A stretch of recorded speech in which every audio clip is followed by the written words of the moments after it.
Hi, so this is my second video on the Hirajoshi scale, part 2.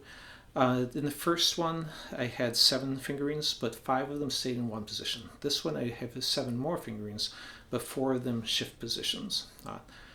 The goal of this, you don't really need 14 different fingerings for a scale that only has 5 notes, and it seems a little excessive, but what I'm really trying to do is see the whole neck as one giant shape.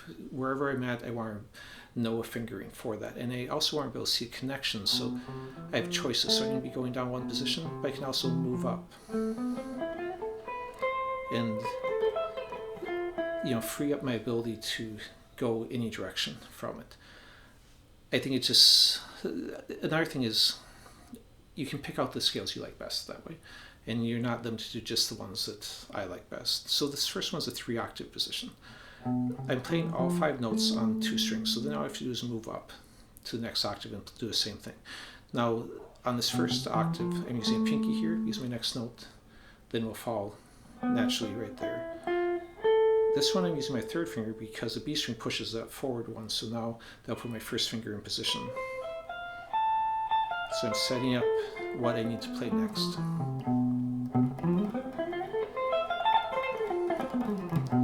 Okay, so that's the first one.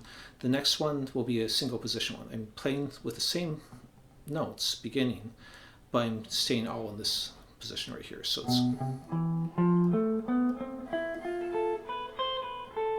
now on here I'm rolling the pinky. If you don't like rolling the pinky, you could use a different finger, or you could use 2 fingers and not roll at all. It's your choice on that. So a little faster. Okay, now this next one will be giving another option. And we're in the same top notes, but I'm going to start in a completely different position. And I'm going to start way back here.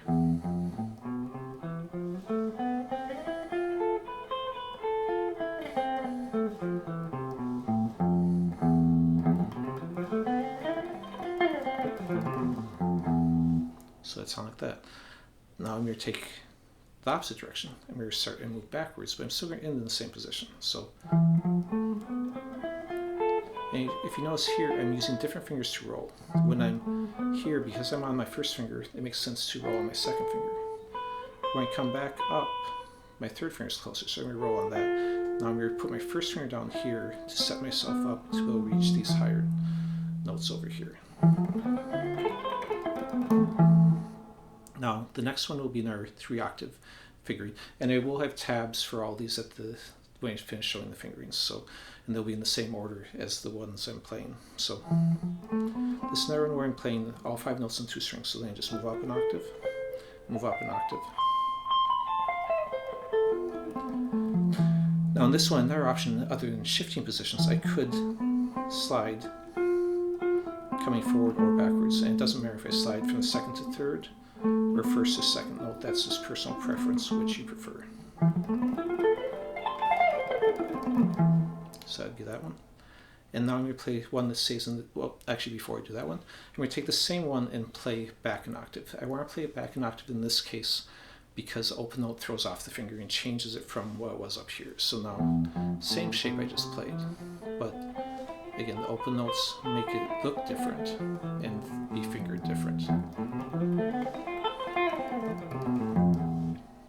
Okay, now I'm going to go up here and play same beginning part, but staying in one position.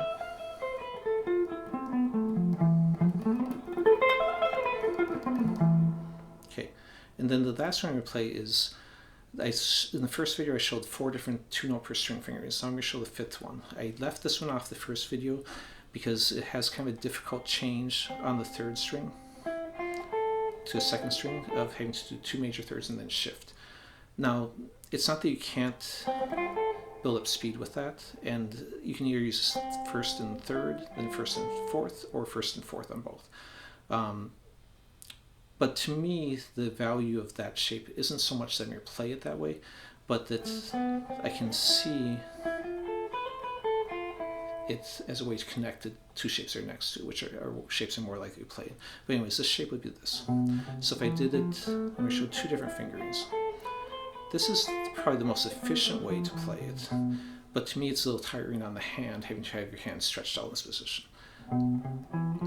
This way is a little less efficient. You have to shift positions more, but a little bit less tiring. You can still build up speed with it. So now we go and show the tablature. So this is all the ones I just played. I didn't show fingerings for C or F because if you just take off the first note and this one starts on B, then I have the C fingerings. So it's not really worth practicing them as a separate fingering. Now all this would fit in the key of C major. It's all natural notes, just A, B, C, E, F, or it could be thought of as a simplified form of a natural minor, A minor, or as a simplified harmonic minor, or just the A minor Hirajoshi scale.